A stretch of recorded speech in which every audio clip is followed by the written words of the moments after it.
সুপ্রিয় দর্শক, আসসালামু আলাইকুম। আপনাদের সবাইকে স্বাগত জানাচ্ছি এখনকার আলোচনা। আপনাদের সঙ্গে আছি আমি সিরাজুল ইসলাম। দর্শক, ইরান এবং আমেরিকার মধ্যকার যুদ্ধ ভয়াবহ আকার ধারণ করেছে। আজকে প্রথমবারের মতো আমেরিকা দিনের বেলায় ইরানের উপর হামলা চালিয়েছে, তাতে ইরানের 7 জন সেনা মারা গেছে। এবার মার্কিন প্রেসিডেন্ট ডোনাল্ড ট্রাম্প ইরানকে হুমকি দিয়েছেন যে আগামী কয়েকদিনের ভেতরে ইরানের সমস্ত ব্রিজ, কালভার্ট এবং বিদ্যুৎ কেন্দ্র ধ্বংস করা হবে যদি ইরান চুক্তির টেবিলে ফিরে না আসে।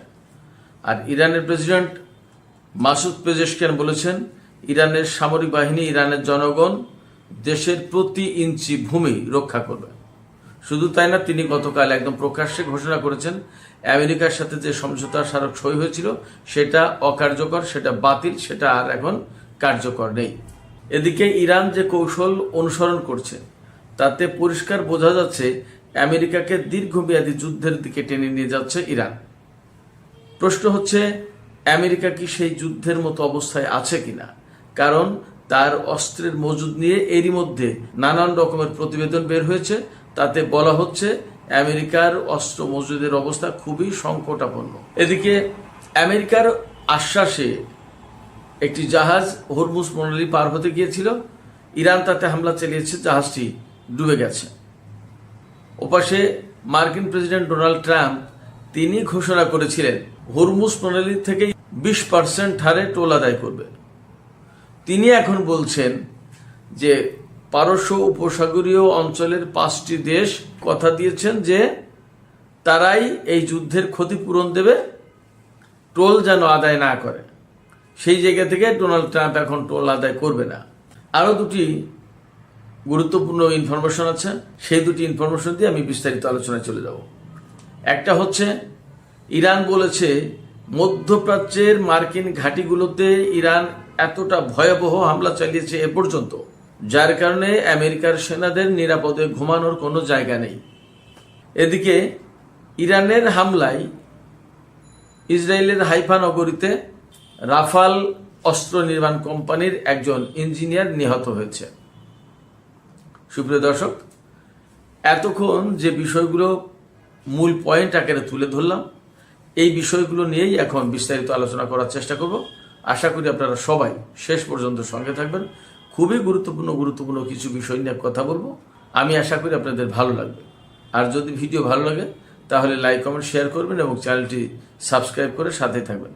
দর্শক, এখানেই বলে রাখি, আমরা নতুন আরেকটি চ্যানেল খুলেছি, যে চ্যানেলে দক্ষিণ এবং দক্ষিণ পূর্ব এশিয়ার ভূ রাজনীতি, কৌশলগত বিষয়, অর্থনীতি, বাণিজ্য এ সমস্ত নিয়ে আলোচনা করা হচ্ছে।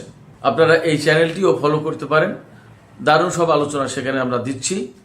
আশা করি ওই চ্যানেলটিও ভালো লাগবে। এবং দক্ষিণ এবং দক্ষিণ পূর্ব এশিয়া হচ্ছে আমাদের নিজেদের অঞ্চল, এই অঞ্চলের কথা ওখান থেকেই জানতে পারবেন। আজকেও রাতে কিছুক্ষণের ভেতরেই একটা ভিডিও আপলোড হবে, আপনারা দেখতে পারেন। তো দর্শক, চলুন আমরা আজকের এখনকার আলোচনায় চলে যাই। মার্কিন প্রেসিডেন্ট ডোনাল্ড ট্রাম্প বলেছেন ইরানের সমস্ত বিদ্যুৎ কেন্দ্র এবং ব্রিজ, কালভার্ট সব ধ্বংস করে দেওয়া হবে আগামী কয়েকদিনের ভেতরে যদি ইরান আলোচনার টেবিলে ফিরে আসে, চুক্তি না করে। এখানে দুটো প্রশ্ন। একটা প্রশ্ন হচ্ছে, মার্কিন প্রেসিডেন্ট ডোনাল্ড ট্রাম্প বা অন্য কোনো দেশ বা অন্য কোনো দেশের সামরিক বাহিনী বেসামরিক স্থাপনা ধ্বংস করতে পারে কিনা, আন্তর্জাতিক আইন এই অনুমতি দেয় কিনা। আন্তর্জাতিক আইনে সম্পূর্ণভাবে এই ধরনের বেসামরিক স্থাপনা, বিদ্যুৎ, ব্রিজ, কালভার্ট, রেল লাইন এ সমস্ত ধ্বংস করা নিষিদ্ধ। তাহলে আমেরিকা যদি এইগুলো করে বা করেছে, তাহলে কি হবে? এগুলো কি যুদ্ধ অপরাধের পর্যায়ে পড়বে কিনা, সেই প্রশ্ন কিন্তু গুরুত্বপূর্ণ হয়ে দেখা দিচ্ছে।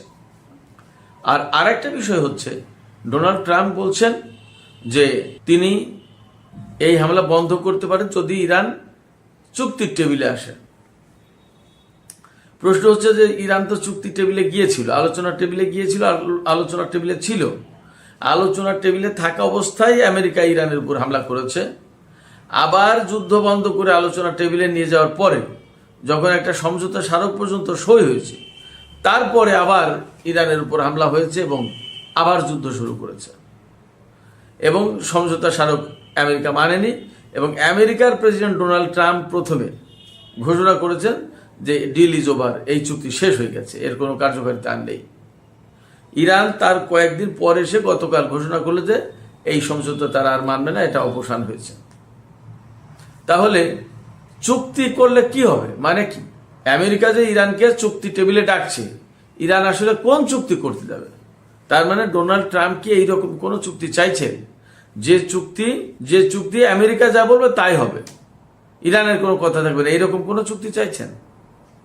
বাট ডোনাল্ড ট্রাম্প সম্ভবত ভুলে যাচ্ছেন, আমার কাছে মনে হয়, ইরান যে সক্ষমতা দেখিয়েছে সামরিক দিক দিয়ে গত 1-1.5 বছরে, ইরান দুই দেশের সাথে এক সময়ে যুদ্ধ করে একা ইরানকে পরাজিত করতে পারেনি।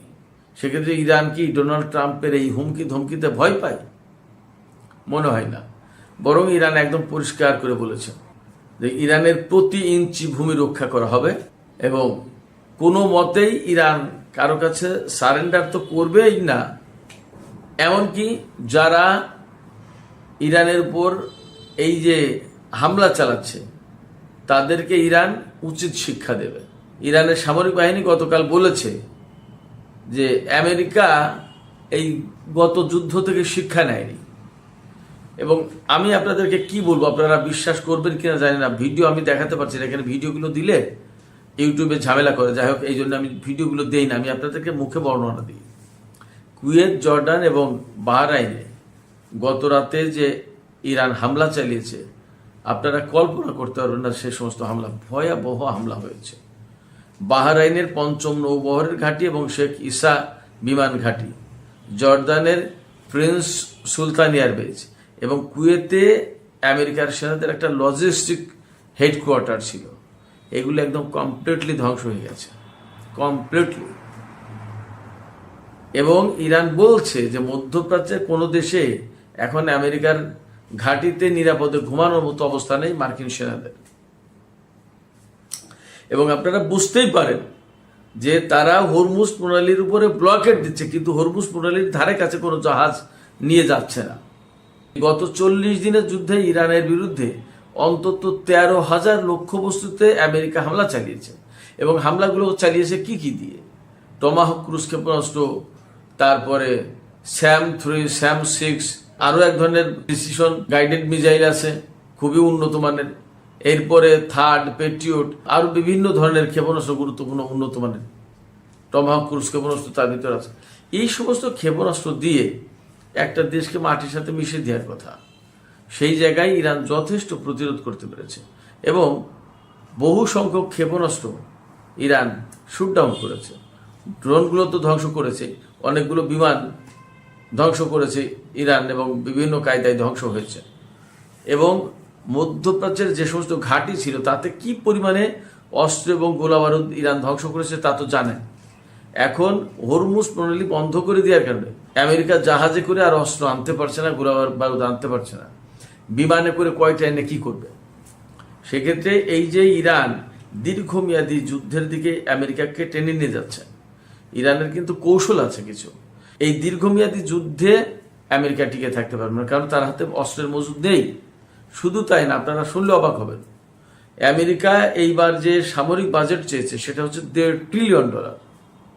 এর আগে $1 ট্রিলিয়নও ছিল না। এইবার সামরিক বাজেট বাড়ানোর প্রস্তাব করেছে 44%, প্রায় অর্ধেক। আপনারা ভাবতে পারেন তার মানে কি পরিমাণে ক্ষয়ক্ষতি হয়েছে এবং কি পরিমাণে ক্ষতির শিকার আমেরিকা এবং মার্কিন বাহিনী। এই যে বাজেট $1.5 ট্রিলিয়ন করার প্রস্তাব দেওয়া হয়েছে, বাড়ানোর প্রস্তাব 44% বাড়ানোর প্রস্তাব দেওয়া হয়েছে, কেন? এটাতে কি করবে? এর বেশিরভাগ টাকা খরচ করা হবে আমেরিকার যে অস্ত্রের মজুদ ফুরিয়ে গেছে সেই ভান্ডার পূরণ করার জন্য। এবং সেই অস্ত্রের মজুদ 1 মাসে পূরণ করা যাবে না, 2 মাসে না, কয়েক মাস থেকে কয়েক বছর লাগবে। এমনকি অস্ত্রের ভান্ডার এতটাই সংকটে পড়েছে, জাপান আমেরিকার কাছ থেকে 400 টমাহক ক্রুজ ক্ষেপণাস্ত্র কিনতে চেয়েছিল। এইটা 2026 থেকে 27 সালের ভেতরে দেওয়ার কথা ছিল। সেই টমাহক ক্রুজ ক্ষেপণাস্ত্র এখন আমেরিকা দিতে পারছে না জাপানকে সময় মতো। সুইজারল্যান্ড আমেরিকার সাথে চুক্তি করেছিল অস্ত্র কেনার ব্যাপারে, সেই অস্ত্র দিতে পারছেন এখন সেই সুইজারল্যান্ড, ফ্রান্স ইসরায়েল এবং দক্ষিণ কোরিয়ার সাথে নতুন করে চুক্তি করছে। চিন্তা করেন। এছাড়া আমেরিকার যে সমস্ত মিত্র দেশ আছে তাদের আরো যে সমস্ত অস্ত্র লাগবে তাদেরকে কিভাবে দেবে অস্ত্র। এবং সবচেয়ে বড় প্রশ্ন হয়ে দাঁড়াচ্ছে যে এই যে ইরানের সাথে আমেরিকার যুদ্ধ চলছে এবং আমেরিকা মারাত্মকভাবে অস্ত্রের ঘাটতির মুখে, এই অবস্থায় চীন বা উত্তর কোরিয়া বা রাশিয়া কারোর সাথে যদি যুদ্ধ শুরু হয় আমেরিকার, তাহলে আমেরিকা এই সমস্ত দেশ কোনোটাকে সামাল দিতে পারবে না। ইরান আমেরিকাকে কিন্তু দীর্ঘমেয়াদী একটা যুদ্ধের দিকে নিয়ে যাচ্ছে। সেক্ষেত্রে আমেরিকা সম্ভবত আরো অনেক বেশি বড় গাড়াকলে পড়ে যাবে। এর বিপরীতে ইরানের হাতে কিন্তু বিপুল পরিমাণে অস্ত্র রয়েছে এবং যুদ্ধে যে পরিমাণে অস্ত্র খরচ হয়েছে তা পূরণ করে আরো বেশি হয়ে গেছে। এবং ইরানের হাতে যে অস্ত্র তাতে বলা যাচ্ছে বা বলা হচ্ছে যে সেই সাবেক অবস্থায় ফিরে গেছে ইরান। ইরানের প্রেসিডেন্ট তো সেদিন বলল যে এখনো ইরানের হাতে যে অস্ত্র আছে, বর্তমানে যে যুদ্ধ চলছে এইভাবে চললে আগামী 4-5 বছর এই অস্ত্র দিয়েই যুদ্ধ চালানো যাবে, ঘাটতি পড়বে না। এদিকে ইরানের প্রেসিডেন্ট মাসুদ পেজেশকিয়ান বলেছেন যে আমেরিকা যত যাই কিছু বলুক না কেন, দেশের প্রতি ইঞ্চি মাটি রক্ষা করা হবে, দেশের সেনারা এবং জনগণ রক্ষা করবে। দেশের সেনারা এবং জনগণ কিভাবে রক্ষা করবে? ইরানের জনগণ কিন্তু মার্কিনীদের বিরুদ্ধে এই মুহূর্তে যুদ্ধ দেখতে চায়, আমেরিকার সাথে কোনো শান্তি চুক্তির দিকে যেতে দিতে চায় না। এর একদম বাস্তব প্রমাণ হচ্ছে ইরানের অত্যন্ত প্রভাবশালী আলেম রেজা আরেফি, আয়াতুল্লাহ রেজা আরেফি। তিনি সংক্ষিপ্ত সময়ের জন্য ইরানের সর্বোচ্চ নেতার দায়িত্বে ছিলেন। এই গত যুদ্ধে যখন সর্বোচ্চ নেতা আলী খামেনি শহীদ হলেন, তারপরে রেজা আরেফির নাম শোনা যাচ্ছিল তিনি সর্বোচ্চ নেতা হচ্ছেন। তার মানে কত বড় আলেম হলে এইরকম সর্বোচ্চ নেতার পজিশনে নাম প্রস্তাব করা হয়। সেই রেজা আরেফি তিনি বলেছেন ইরানের উচিত আমেরিকার সাথে সমস্ত আলোচনা বন্ধ করে দেয়া এবং যুদ্ধের ময়দানে ফিরে আসা, যুদ্ধের ভেতর দিয়েই আমেরিকাকে পরাজিত করতে হবে। তার মানে ইরানের জনগণ ঠিক এই মুডেই আছে। যখন একটা দেশের মানুষ এই রকম যুদ্ধের জন্য টকবক করতে থাকে, সেই জাতিকে হারানো, পরাজিত করা কিন্তু খুব ডিফিকাল্ট। এবং আমেরিকা ইসরায়েল দুই দেশ, দুই শক্তি মিলে যেখানে ইরানকে আগে পরাজিত করতে পারেনি, এখন একা আমেরিকা কি ইরানকে পরাজিত করতে পারবে? আমি ব্যক্তিগতভাবে মনে করি পারবে না। কারণ ইরান এই কয়েকটা যুদ্ধের ভেতর দিয়ে আমেরিকার বিরুদ্ধে যুদ্ধ করার যে কৌশল, এটা সব পরিষ্কার বুঝে গেছে। এবং এখন আমরা দেখতেই পাচ্ছি মিডল ইস্টের ঘাঁটিগুলো দিনে দিনে একদম শেষ হয়ে যাচ্ছে আমেরিকার। ফলে কোথায় দাঁড়িয়ে তারা যুদ্ধ করবে এটাই তো বোঝা মুশকিল। এরপরে যখন ইরান আমেরিকার যুদ্ধ জাহাজে হামলা শুরু করবে, তখন উপায় হবে কি? এই ধরনের পরিকল্পনা অবশ্যই আছে। অনেকে বলে আমেরিকার যুদ্ধ জাহাজগুলোতে কেন ইরান হামলা চালায় না? অবশ্যই ইরান যখন যুদ্ধ করছে তার তো কিছু প্ল্যান আছে, সে নিশ্চয়ই বিষয়গুলো মাথায় রেখেছে। সুপ্রিয় দর্শক, আলোচনা শেষ করব। শেষের আগে আর একটা বিষয় শুধু আলোচনা করি। এখানে গত 40 দিনের যুদ্ধে ইরান, আমেরিকা, ইসরায়েল যে যুদ্ধ সংঘাত হয়েছে, সেই সময় ইরান ইসরায়েলের হাইফা বন্দরনগরীতে হামলা চালিয়েছিল 5ই এপ্রিল। 5ই এপ্রিল হামলা চালালে সেই সময় ইরানের একটি ব্যালিস্টিক ক্ষেপণাস্ত্র হাইফা নগরীতে আঘাত হানে এবং সেই হামলায়, সেই আঘাতে ইসরায়েলের রাফাল কোম্পানি, রাফাল হচ্ছে অস্ত্র নির্মাণ কোম্পানি, এই রাফাল কোম্পানির ইঞ্জিনিয়ার মিশেল কাজ, খুব সিনিয়র মানুষ, তিনি আহত হন ইরানি ক্ষেপণাস্ত্রের হামলায়। তার ওয়াইফও আহত হয়, আরও বেশ কয়েকজন আহত হয়। সেই মিশেল কাজ গতকাল মারা গেছেন। তার মানে ইসরায়েলের এই যে রাফাল অস্ত্র নির্মাণ কোম্পানি, তার জন্য বড় রকমের ক্ষতি, ইসরায়েলের জন্য বড় রকমের ক্ষতি। টাইমস অফ ইসরায়েল পত্রিকায় খবর দিয়েছে। তো যাই হোক, আমরা মোটামুটি দেখতে পাচ্ছি, বুঝতে পারছি ইরান যে দাবি করেছে যে শুধুমাত্র মধ্যপ্রাচ্যে মার্কিন ঘাঁটি না, ইসরায়েলেরও বহু ঘাঁটি ধ্বংস হয়ে গেছে, যা নির্মাণ করতে বহু সময় লাগবে এবং ইসরায়েলের সেনারাও এখন অরক্ষিত অবস্থায় আছে। এই অবস্থার পরেও যদি আমেরিকা, ইসরায়েল নতুন করে ইরানের সাথে বড় যুদ্ধে যায়, তাহলে আমার কাছে মনে হচ্ছে মধ্যপ্রাচ্যের পরিস্থিতি অবশ্যই পাল্টে যাবে এবং আমেরিকা ইসরায়েল আরও বেশি ক্ষতির মুখে পড়বে সামরিক দিক দিয়ে। তো সুপ্রিয় দর্শক, এখনকার আলোচনা এখানে শেষ করতে চাইছি। আলোচনা শেষের আগে আপনাদের কাছে জানতে চাই, আপনারা কি মনে করছেন? ডোনাল্ড ট্রাম্প যে ঘোষণা দিলেন যে তিনি ইরানের সমস্ত সেতু এবং বিদ্যুৎ কেন্দ্র ধ্বংস করে দেবেন, আসলে কি তিনি এই কাজ করতে যাচ্ছেন? এটা কি তার পক্ষে অসম্ভব? আর যদি এই রকম করে তাহলে যুদ্ধের মাত্রা কি অনেক বেশি ভয়াবহ হয়ে পড়বে মনে হয়, নাকি আমেরিকার কাছে ইরান নতি স্বীকার করবে? আপনাদের কি মনে হয়? ইরান কিন্তু বলেছে প্রতি ইঞ্চি মাটি তারা রক্ষা করবে। আপনাদের মতামত জানিয়ে কমেন্টে লিখতে পারেন। আর ভিডিও ভালো লাগে লাইক কমেন্ট শেয়ার করবেন এবং চ্যানেলটি সাবস্ক্রাইব করে সাথেই থাকবেন। দর্শক, আপনাদের সবাইকে অনেক অনেক ধন্যবাদ। আল্লাহ হাফেজ।